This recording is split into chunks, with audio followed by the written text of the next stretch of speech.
James Madison, Jr., was an American statesman and founding father who served as the fourth President of the United States from 1809 to 1817. He is hailed as the "father of the Constitution" for his pivotal role in drafting and promoting the United States Constitution and the Bill of Rights.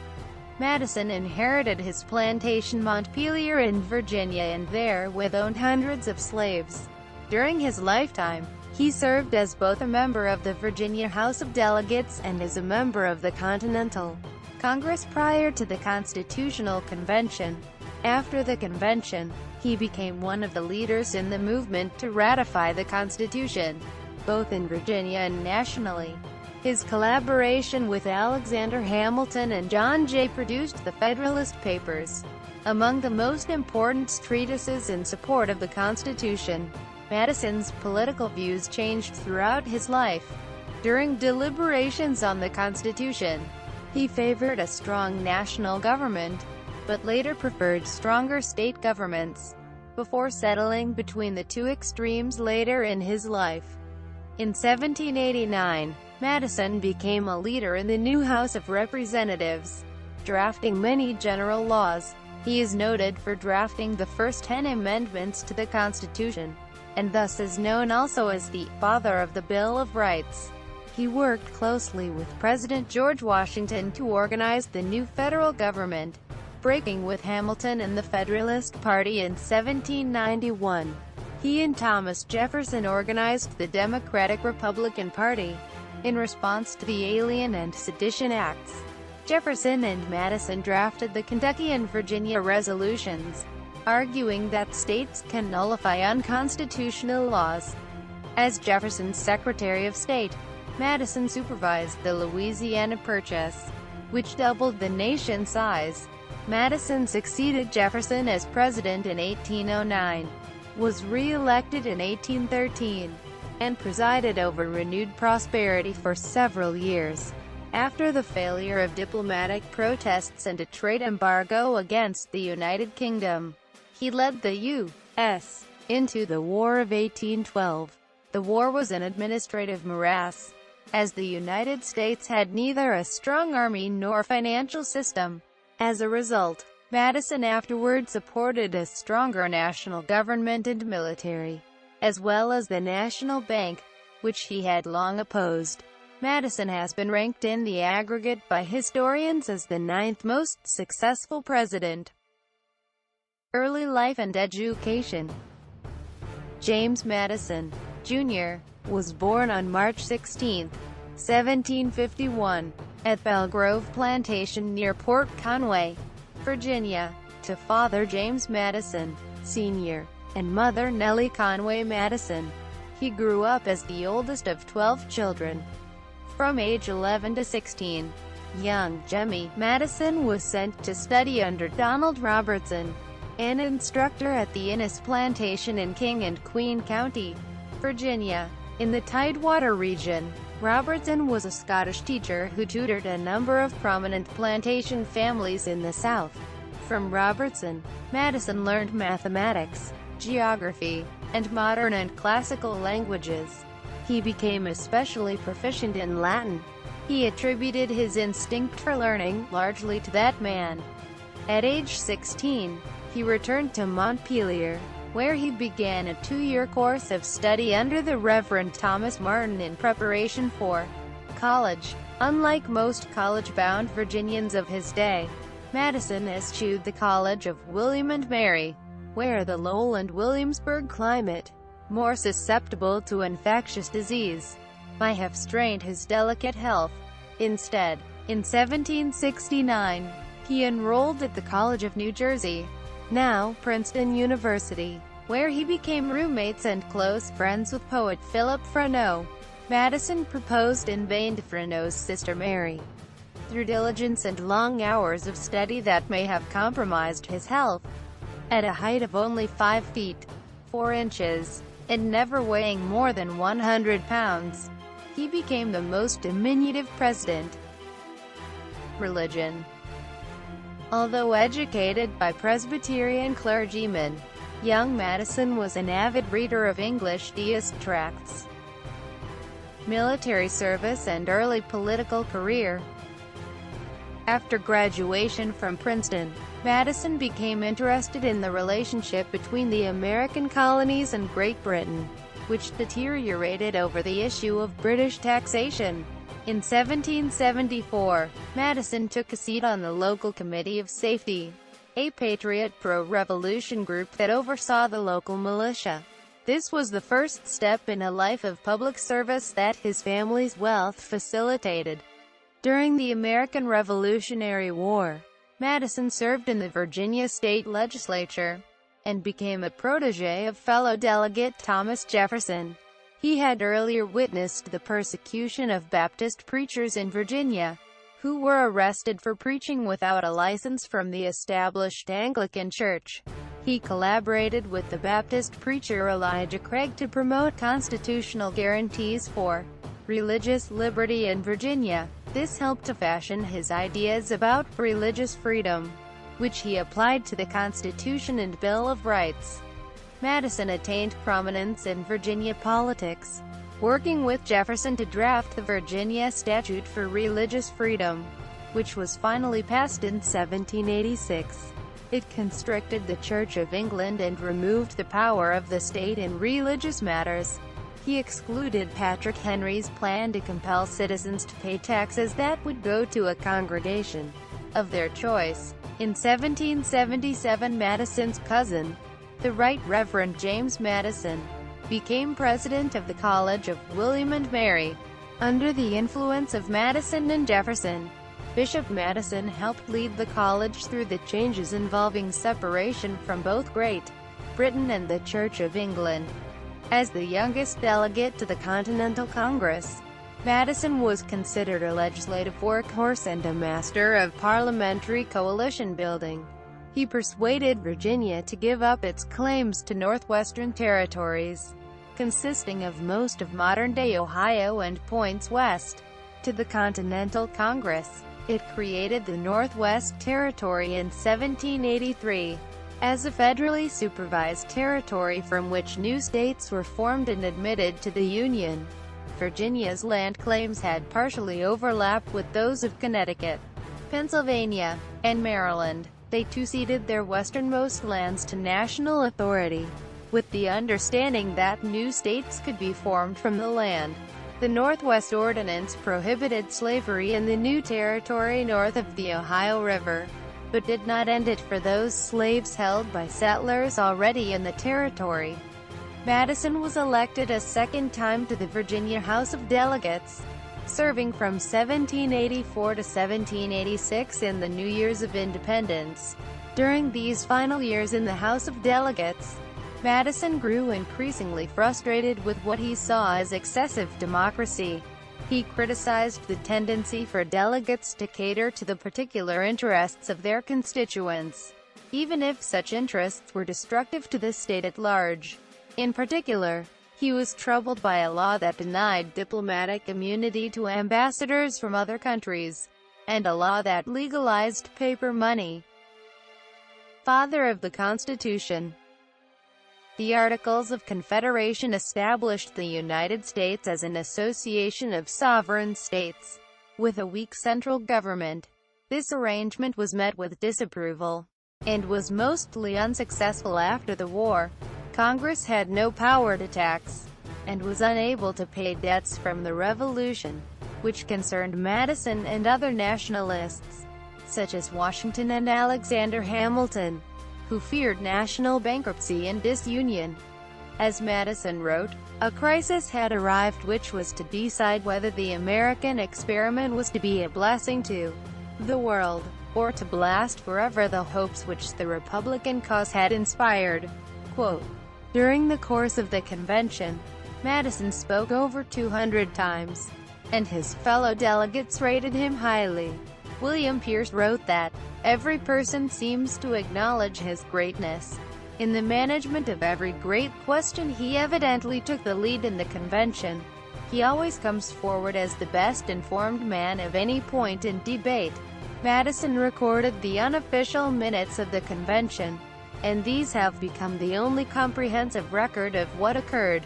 The historian Clinton Rossiter regarded Madison's performance as a combination of learning, experience, purpose, and imagination that not even Adams or Jefferson could have equaled. Quote, Gordon Wood argues Madison's frustrating experience in the Virginia legislature years earlier most shaped his constitutional views. Wood notes that the governmental structure in both the Virginia Plan and the final Constitution were not innovative, since they were copied from the British government, had been used in the states since 1776, and numerous authors had already argued for their adoption at the national level. Those, like Madison, who thought democracy in the state legislatures was excessive and insufficiently disinterested, wanted sovereignty transferred to the national government, while those, like Patrick Henry, who did not think this a problem, wanted to fix the Articles of Confederation. Madison was among the few delegates who wanted to deprive the states of sovereignty completely, which he considered the only solution to the problem. Though sharing the same goal as Madison, most other delegates reacted strongly against such an extreme change to the status quo. Though Madison lost most of his battles over how to amend the Virginia Plan, most importantly over the exclusion of the Council of Revision, in the process, he increasingly shifted the debate away from a position of pure state sovereignty. Since most disagreements over what to include in the Constitution were ultimately disputes over the balance of sovereignty between the states and national government, Madison's influence was critical. Wood notes that Madison's ultimate contribution was not in designing any particular constitutional framework, but in shifting the debate toward a compromise of shared sovereignty between the national and state governments. The Federalist Papers and ratification debates. Following the Constitutional Convention, there ensued an intense battle over the Constitution's ratification. Each state was requested to hold a special convention to deliberate and determine whether or not to ratify the Constitution. Consensus held that if Virginia, the most populous state at the time, did not ratify the Constitution, the new national government would not likely succeed. When the Virginia Ratifying Convention began on June 2, 1788, the Constitution had not yet been ratified by the required 9 states. New York, the second largest state and a bastion of anti-federalism, would likely not ratify it without Virginia, and Virginia's exclusion from the new government would disqualify Virginian George Washington from being the first president. As the states were leery of creating a powerful central government, the drive to achieve ratification was difficult. Patrick Henry feared that the Constitution would curtail the independence of the states and the rights of citizens. In the Virginia Ratifying Convention, Madison, a poor public speaker, had low expectations in opposing the unrivaled orator in Henry.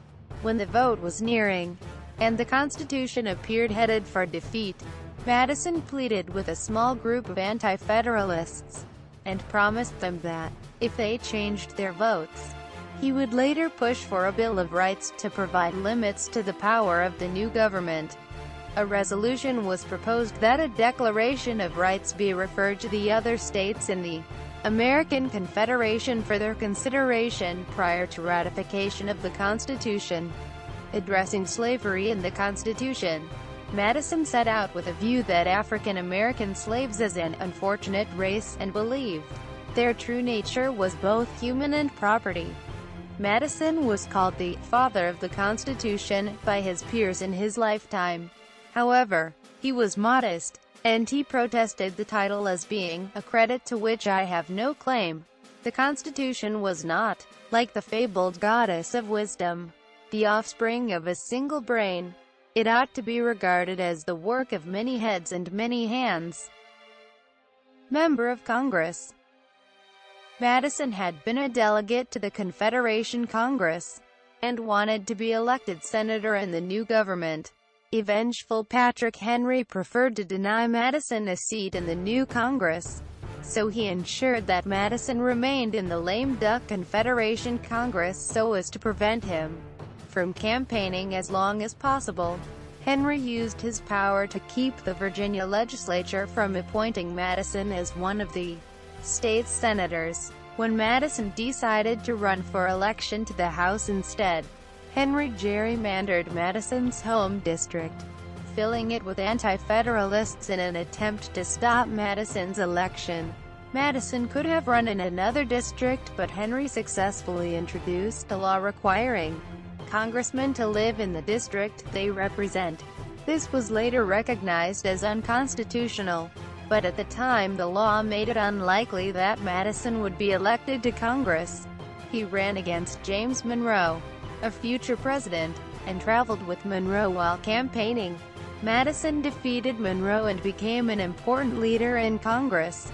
In the 1789 election, he received 57% of the vote, and in 1790, he garnered 98%. Father of the Bill of Rights. Though the idea for a Bill of Rights had been suggested at the end of the Constitutional Convention, the delegates wanted to go home and thought the proposal unnecessary.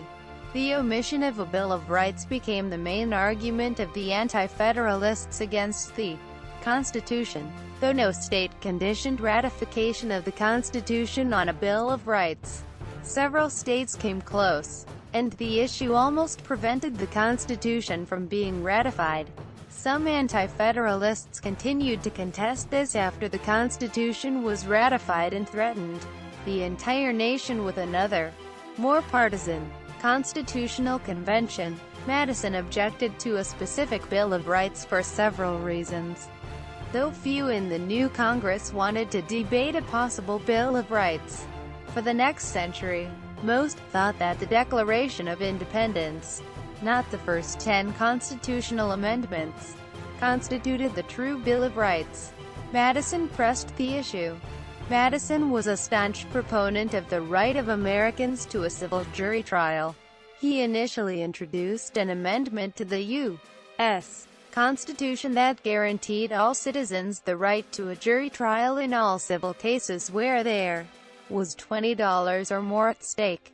While the original amendment failed, the guarantee of a civil jury trial was incorporated into the Bill of Rights as the Seventh Amendment to the United States Constitution. The Senate edited the amendments still further, making 26 changes of its own, and condensing their number to 12. Articles 3 through 12 were ratified as additions to the Constitution December 15, 1791, and became the Bill of Rights. Debates on foreign policy. When Britain and France went to war in 1793, the U.S. was caught in the middle. The 1778 Treaty of Alliance with France was still in effect, yet most of the new country's trade was with Britain. War with Britain became imminent in 1794, after the British seized hundreds of American ships that were trading with French colonies. Madison believed that the United States was stronger than Britain, and that a trade war with Britain, although risking a real war by that government, would probably succeed, and allow Americans to assert their independence fully. Great Britain, he charged, has bound us in commercial manacles, and very nearly defeated the object of our independence. Quote, according to Berg, Madison discounted the more powerful British military when the latter declared, her interests can be wounded almost mortally, while ours are invulnerable. The British West Indies, Madison maintained, could not live without American foodstuffs, but Americans could easily do without British manufactures. He concluded, it is in our power, in a very short time, to supply all the tonnage necessary for our own commerce. However, George Washington avoided a trade war and instead secured friendly trade relations with Britain. Through the Jay Treaty of 1794, Madison threw his energies into fighting the treaty. His mobilization of grassroots support helped form the first party system. He failed in both the Senate and House, and the Jay Treaty led to 10 years of prosperous trade with Britain. and anger on the part of France, leading to the quasi-war. Throughout the United States, voters became divided on the treaty and other key issues, and thus became either Federalists or Jeffersonian Republicans. Marriage and family. Madison was married for the first time at the age of 43. On September 15, 1794, James Madison married Dolly Payne Todd, a 26-year-old widow, at Harewood, in what is now Jefferson County, West Virginia. Madison had no children but adopted Todd's one surviving son, John Payne Todd, known as Payne, after the marriage. Dolly Payne was born May 20, 1768, at the New Garden Quaker settlement in North Carolina, where her parents, John Payne and Mary Coles Payne, lived briefly. Dolly's sister, Lucy Payne, had recently married George Steptoe Washington, a nephew of President Washington. As a member of Congress, Madison had doubtless met the widow Todd at social functions in Philadelphia, then the nation's capital. She had been living there with her late husband. In May 1794, Madison asked their mutual friend Aaron Burr to arrange a meeting. By August, she had accepted his proposal of marriage. For marrying Madison, a non-Quaker, she was expelled from the Society of Friends. Also in 1794, Madison was elected a Fellow of the American Academy of Arts and Sciences. Dolly Madison put her social gifts to use when the couple lived in Washington, beginning when he was Secretary of State. With the White House still under construction, she advised as to its furnishings and sometimes served as First Lady for ceremonial functions for President Thomas Jefferson, a widower and friend. When her husband was president, she created the role of First Lady, using her social talents to advance his program. She is credited with adding to his popularity in office. Madison's father died in 1801 and at age 50. Madison inherited the large plantation of Montpelier and other holdings, and his father's 108 slaves. He had begun to act as a steward of his father's properties by 1780. United States Secretary of State 1801 to 1809. When Thomas Jefferson was inaugurated president in 1801, he named Madison to be his Secretary of State. At the start of his term, Madison was a party to the United States Supreme Court case Marbury v. Madison, in which the doctrine of judicial review was asserted by the High Court, much to the annoyance of the Jeffersonians who did not want a powerful Federalist judiciary. The main challenge to the Jefferson administration was maintaining neutrality during the Napoleonic Wars. Throughout Jefferson's presidency, much of Europe was at war, at first between France and Austria. After the Battle of Austerlitz in 1805, where France decisively defeated the Austrian Habsburgs, the conflict transformed into a grueling war between France and Britain.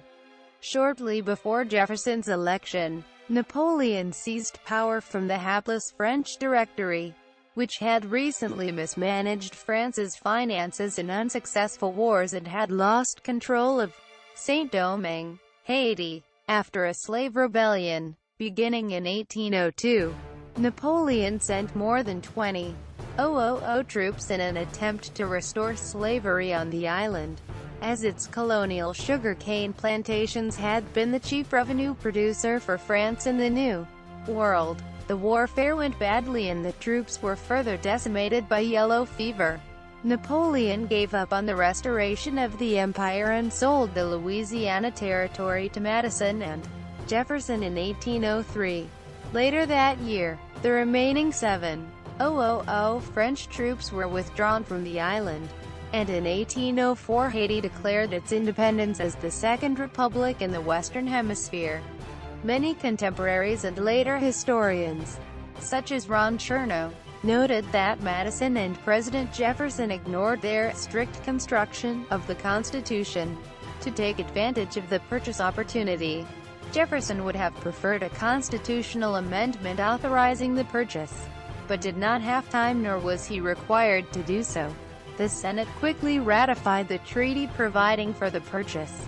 The House, with equal alacrity, passed enabling legislation. With the wars raging in Europe, Madison tried to maintain American neutrality, and insisted on the legal rights of the U.S. as a neutral party under international law. Neither London nor Paris showed much respect, however, and the situation deteriorated during Jefferson's second term. After Napoleon achieved victory at Austerlitz over his enemies in continental Europe, he became more aggressive and tried to starve Britain into submission with an embargo that was economically ruinous to both sides. Madison and Jefferson had also decided on an embargo to punish Britain and France, which forbade American trade with any foreign nation. The embargo failed in the United States just as it did in France, and caused massive hardships up and down the seaboard, which depended on foreign trade.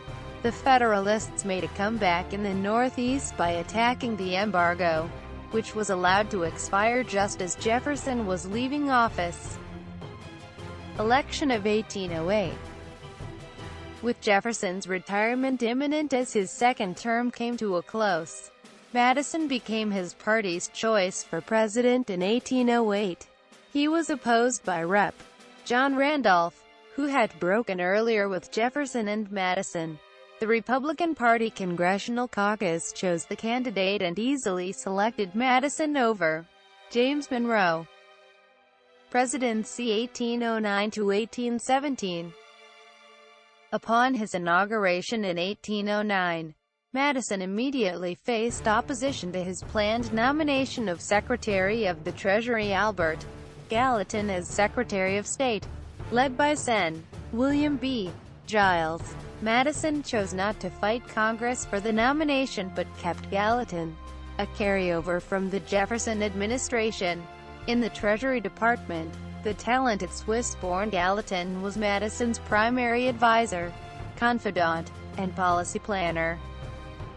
Bank of the United States. Madison sought to continue Jefferson's agenda, particularly dismantling the system left behind by the Federalist Party under Washington and Adams. One of the most pressing issues Madison confronted was the First Bank of the United States.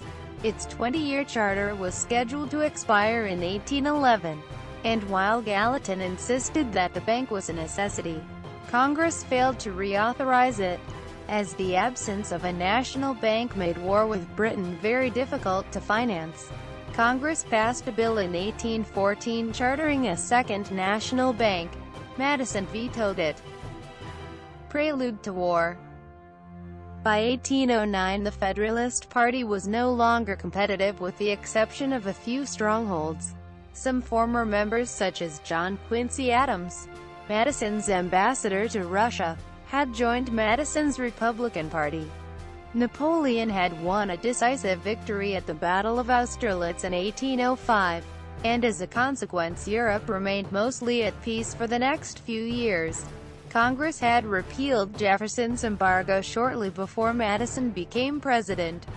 After Jackson accused Madison of duplicity with Erskine, Madison had the former barred from the State Department and sent packing to Boston.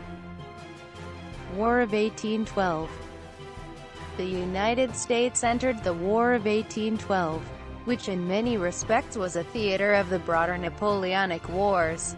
Napoleon began his continental system, and tended to force other European countries to join his embargo on Britain. Although he was initially successful in starving out Britain, Portugal refused to capitulate, leading to the Peninsular War throughout Spain.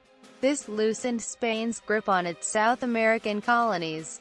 Soon Great Britain was the only major power in the Atlantic.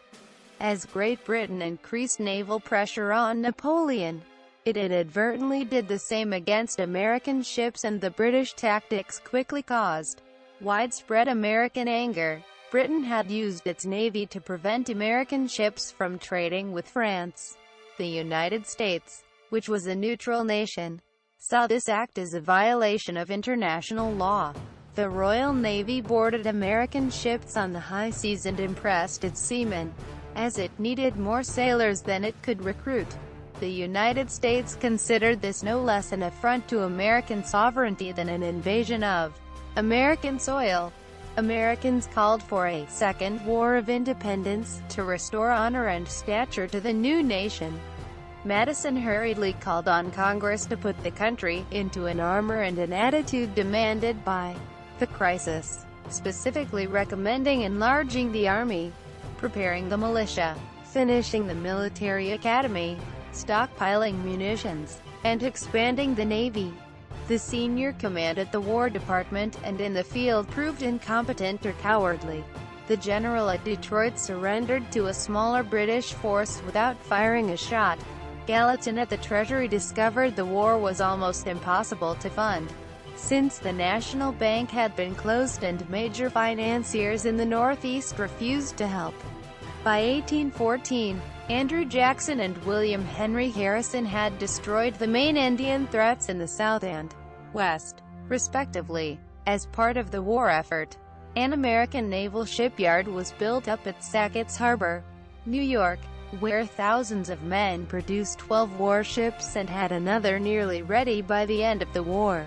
In late 1814, Madison and his Secretary of War James Monroe unsuccessfully attempted to establish a national draft of 40,000 men during the war, and nothing ultimately came of it. In a famous 3-hour battle with the HMS Warrior, the USS Constitution earned her nickname, Old Ironsides. The successful defense of Baltimore's Ft.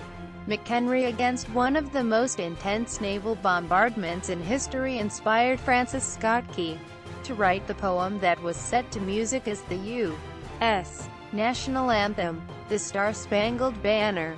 Quote, "To most Americans, the quick succession of events at the end of the war, the burning of the Capitol, the Battle of New Orleans, and the Treaty of Ghent, appeared as though American valor at New Orleans had forced the British to surrender after almost winning." This view, while inaccurate, strongly contributed to the post-war euphoria that persisted for a decade. It also somewhat explained the significance of the war, even if it was strategically inconclusive. Post-war economy and internal improvements.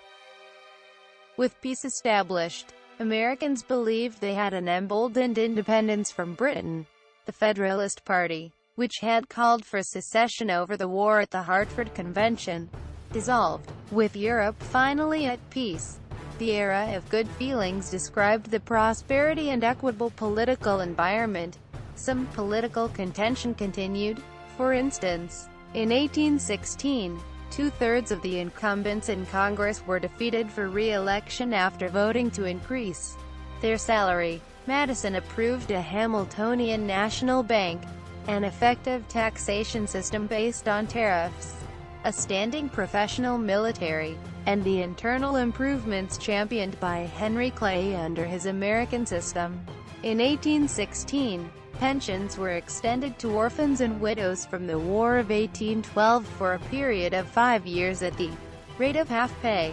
However, in his last act before leaving office, Madison vetoed the bonus bill of 1817, which would have financed more internal improvements of roads, bridges, and canals. "Having considered the bill this day presented to me, I am constrained by the insuperable difficulty I feel in reconciling this bill with the Constitution of the United States. The legislative powers vested in Congress are specified and enumerated in the Constitution, and it does not appear that the power proposed to be exercised by the bill is among the enumerated powers." Quote, Indian policy. Upon assuming office on March 4, 1809, in his first inaugural address to the nation, Madison stated that the federal government's duty was to convert the American Indians by the participation of the improvements of which the human mind and manners are susceptible in a civilized state. Later life. When Madison left office in 1817 at age 65, he retired to Montpelier, his tobacco plantation in Orange County, Virginia, not far from Jefferson's Monticello. Dolly, who thought they would finally have a chance to travel to Paris, was 49. As with both Washington and Jefferson, Madison left the presidency a poorer man than when elected. His plantation experienced a steady financial collapse due to the continued price declines in tobacco and also due to his stepson's mismanagement. Insight into Madison is provided by the first White House memoir, A Colored Man's Reminiscences of James Madison, authored by his former slave Paul Jennings, who from the age of 10 served the president as a footman, and later as a valet for the rest of Madison's life. After Madison's death, Jennings was purchased in 1845 from Dolly Madison by Senator Daniel Webster, who enabled him to work off the cost and gain his freedom. Jennings published his short account in 1865. Some historians speculate that Madison's mounting debt was one of the reasons he refused to allow his notes on the Constitutional Convention, or its official records in his possession, to be published in his lifetime.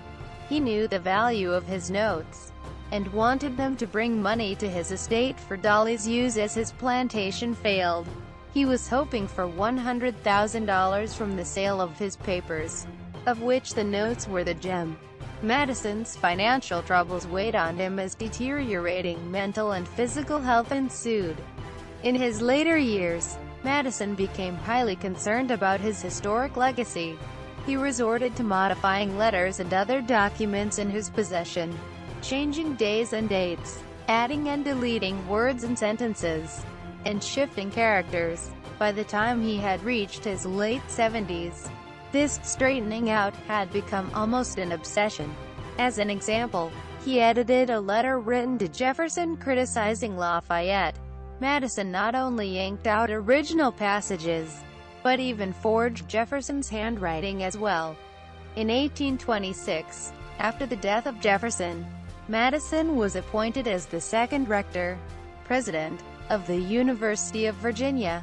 He retained the position as college chancellor for 10 years until his death in 1836. In 1829, at the age of 78, Madison was chosen as a representative to the Virginia Constitutional Convention for revision of the Commonwealth's Constitution. It was his last appearance as a statesman. The issue of greatest importance at this convention was apportionment. The western districts of Virginia complained that they were underrepresented because the state constitution apportioned voting districts by county. The increased population in the Piedmont and western parts of the state were not proportionally represented by delegates in the legislature.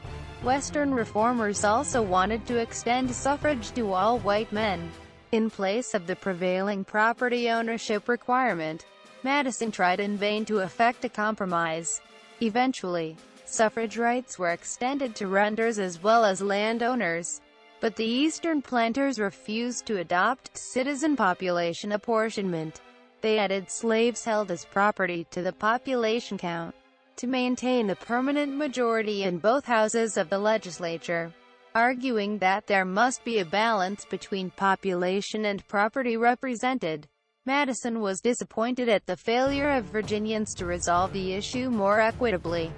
Madison was also concerned about the continuation of slavery in Virginia and the South.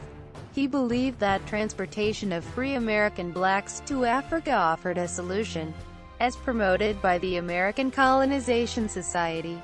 Acts. William R. Denslow supposedly found evidence that James Madison might have been a Mason. Despite failing health, Madison wrote several memoranda on political subjects, including an essay against the appointment of chaplains for Congress and the armed forces. He felt it would produce religious exclusion as well as political disharmony. He was tempted to admit chaplains for the Navy, as sailors might otherwise have no opportunity for worship. Between 1834 and 1835, he sold 25% of his slaves to offset financial losses on his plantation. In 1842, Dolly Madison sold the Montpelier mansion, and in 1844 sold the extensive plantation lands to Henry W. Montpelier. Legacy. The historian Gary Wills wrote, "Madison's claim on our admiration does not rest on a perfect consistency, any more than it rests on his presidency. He has other virtues. As a framer and defender of the Constitution he had no peer. The finest part of Madison's performance as president was his concern for the preserving of the Constitution. No man could do everything for the country, not even Washington. Madison did more than most, and did some things better than any. That was quite enough." Quote. George F. Will wrote that if we truly believed that the pen is mightier than the sword, our nation's capital would have been called Madison, D.C. Quote. Instead of Washington, D.C. Madison, in the Federalist Papers, in Federalist No. 51, wrote, "It is of great importance in a republic not only to guard the society against the oppression of its rulers, but to guard one part of the society against the injustice of the other part. In a society under the forms of which the stronger faction can readily unite and oppress the weaker, anarchy may as truly be said to reign as in a state of nature, where the weaker individual is not secured against the violence of the stronger." Quote. In 1986, Congress created the James Madison Memorial Fellowship Foundation as part of the bicentennial celebration of the Constitution. The foundation offers $24,000 graduate-level fellowships to secondary teachers to undertake a master's degree which emphasizes the study of the Constitution. Montpelier, his family's plantation and his home in Orange, Virginia, has been designated a National Historic Landmark. Named in his honor were the James Madison College of Public Policy at Michigan State University, and James Madison University in Harrisonburg, Virginia. The James Madison Institute honors his contributions to the Constitution. The James Madison Memorial Building is a building of the United States Library of Congress in Washington, D.C. and serves as the official memorial to Madison. The Madison Range was named in honor of the then U.S. Secretary of State by Meriwether Lewis as the Lewis and Clark expedition traveled through Montana. In 1805, the Madison River in southwestern Montana was named in 1805 by Lewis and Clark. Madison Cottage in New York City was named in his honor shortly after his death. It had been an important way station at the northernmost edge of New York City. The grounds where the cottage was located became Madison Square Park. The park in turn gave rise to the name for Madison Square Gardens, which was originally located adjacent to the park. Madison Square Gardens was an important bicycle racing venue and a subsequent host of a type of cycling known as Madison cycling. Madison is also a character depicted in 2015 musical Hamilton, originated by actor Okirie and both often on Broadway. Madison is portrayed as an ally to Thomas Jefferson and adversary to Alexander Hamilton in the second act of the show. Biographies. Brant, Irving, The Fourth President, A Life of James Madison. Easton Press. Single-volume condensation of sixth-volume biography. Broadwater, Jeff. James Madison, a son of Virginia and a founder of a nation. University of North Carolina Press. Chadwick, Bruce. James and Dolly Madison, America's First Power Couple. Prometheus Books. Detailed Popular History. Wills, Gary. James Madison, The American Presidents Series. The Fourth President, 1809-1817. Times Books. Analytic Studies. Fordwich, Fergus M. The First Congress, How James Madison, George Washington, and a Group of Extraordinary Men Invented the Government. Simon & Schuster. Brant, Irving, James Madison and American Nationalism. Van Nostrand Co. Short Survey with Primary Sources. Dragoo, Tiberi, Fan, Schauchen, Kuklinski, James. Designing Checks and Balances. Quarterly Journal of Political Science. Now Publishing Inc. 9. 45. 86. Doi. 10. 1561 100ths.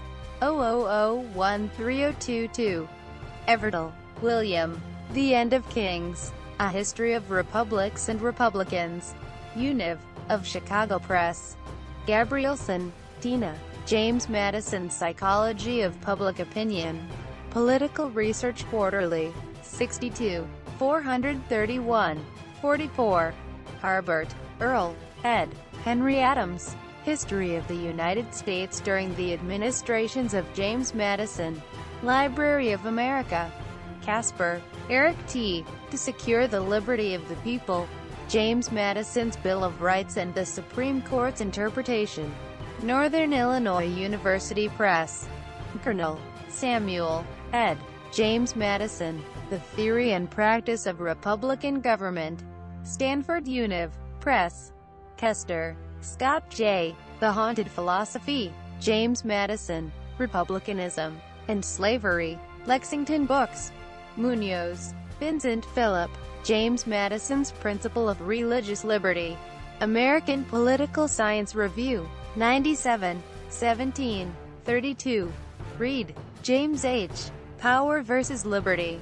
Madison, Hamilton, Wilson and Jefferson. Univ. Press of Virginia. Scarberry, Mark S. John Leland and James Madison. Religious Influence on the Ratification of the Constitution and on the Proposal of the Bill of Rights. Penn State Law Review. 113. 733. 800. Sheehan, Colleen A. The Politics of Public Opinion. James Madison's Notes on Government. William and Mary Quarterly. 49. Sheehan, Colleen. Madison v. Hamilton. The Battle Over Republicanism and the Role of Public Opinion. American Political Science Review. 98. 405. 24. Sheehan, Colleen. The Mind of James Madison. The Legacy of Classical Republicanism. Cambridge Univ. Press. Sheehan, Colleen. Winter 2005. Public Opinion and the Formation of Civic Character in Madison's Republican Theory. Review of Politics. 67. 37. 48. Sorensen, Leonard R. Madison on the General Welfare of America. His Consistent Constitutional Vision. Rowman and Littlefield Publishers. Stagg, John C. A. James Madison and the Malcontents. The Political Origins of the War of 1812. William and Mary Quarterly. 33. 557. 85. Stagg, John C. A. James Madison and the Coercion of Great Britain, Canada, the West Indies, and the War of 1812. William and Mary Quarterly. 38. 3. 34. Vile, John R. Peterson, William D. Williams, Frank J. eds. James Madison, Philosopher, Founder, and Statesman. Ohio Univ. Press. Wiener, Greg. Madison's Metronome, The Constitution, Majority Rule, and the Tempo of American Politics. Univ. Press of Kansas. Will, George F. Alumni Who Changed America and the World. Number 1. James Madison 1771. Princeton Alumni Weekly.